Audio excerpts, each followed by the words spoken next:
नमस्कार। स्वागत है आपका इंडिया न्यूज़ 28 में। आइए बात करते हैं तमिलनाडु की कुछ खास खबरों की।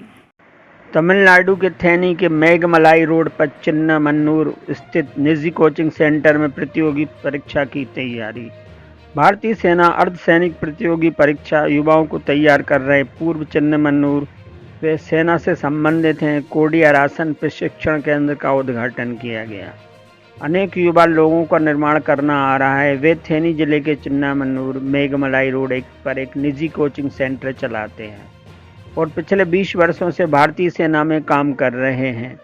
वे सेवानिवृत्त हैं। कार्य अनुभव की तरह वे युवाओं को भारतीय सेना में शामिल होने के लिए प्रतियोगी परीक्षा के लिए अनुभवी शिक्षकों से तैयार करा रहे हैं। युवाओं को तैयार करने के लिए हर साल 300 से अधिक युवाओं को एक शिक्षक के साथ भारतीय सेना अर्धसैनिक पुलिस प्रतियोगी परीक्षा में भेजा जाता है। वे हजारों युवाओं का संचालन और मार्गदर्शन कर रहे हैं। थेनी जिला रिपोर्टर आर राजा की रिपोर्ट। சார், இந்த பயிற்சி நீங்கள் இளைஞருக்கு எத்தனை ஆண்டுகளாக நீங்கள் இவங்களுக்கு பயிற்சி கொடுத்துட்ருக்கீங்க? சார் வணக்கம். நான் முன்னாள் இராணுவ வீரர். இராணுவத்தில் 20 வருஷமாக அங்கே இன்ஸ்ட்ரக்டராக தான் இருக்கேன். லாஸ்ட்டு 2014 ஆரம்பித்தோம்.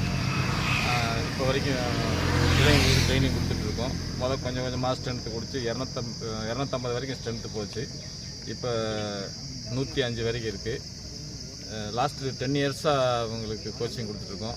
ஆர்மி, போலீஸு, நேவி, ஏர்ஃபோர்ஸு, சிஎஸ்எஃப்னு சொல்லக்கூடிய பிஎஸ்எஃப், இந்த மாதிரி யூனிஃபார்ம் சர்வீஸ் எல்லாத்துக்குமே கோச்சிங் கொடுத்துட்ருக்கோம். இவங்களுக்கு தேவையான எக்ஸாமுக்கு தேவையான கோச்சிங் கிளாஸ் நடக்கும். டீச்சர்ஸ் இருக்காங்க, கோச் இது வரைக்கும் ஒரு 400க்கு அபவ் போயிருக்காங்க. 432 வரைக்கும் போயிருக்காங்க. சார், இதோட வளர்ச்சி எப்படி சார் இருக்குது? வளர்ச்சி நல்ல வளர்ச்சி.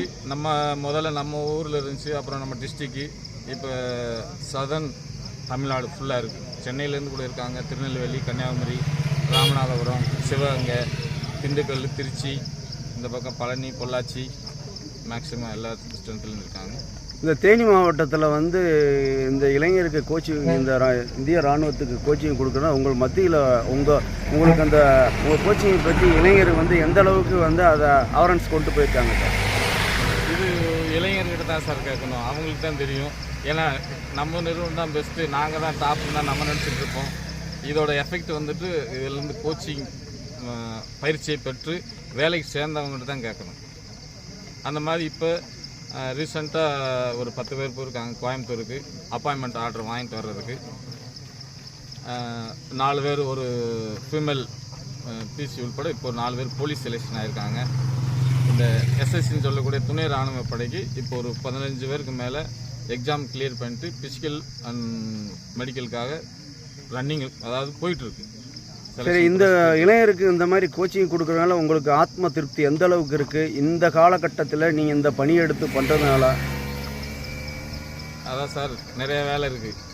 அந்த தெரியாத தொட்டவன் கேட்டேன், தெரிஞ்சதை விட்டவன் கேட்டேன். நான் ஸ்கூலில் படிக்கும்போது ஜூனியர் நேஷ்னல் ஸ்போர்ட்ஸில் +1 +2 ஸ்போர்ட்ஸுக்குள்ளே தான் படித்தேன். ஆர்மிலையும் ஒரு 8 வருஷம் இந்த ஸ்போர்ட்ஸு இதில் தான் இருந்தேன். லாஸ்ட்டாக எனக்கு 15 வருஷம் சர்வீஸ் இருக்கும்போது என்சிசி இன்ஸ்ட்ரக்டராக வந்தேன் மதுரைக்கு.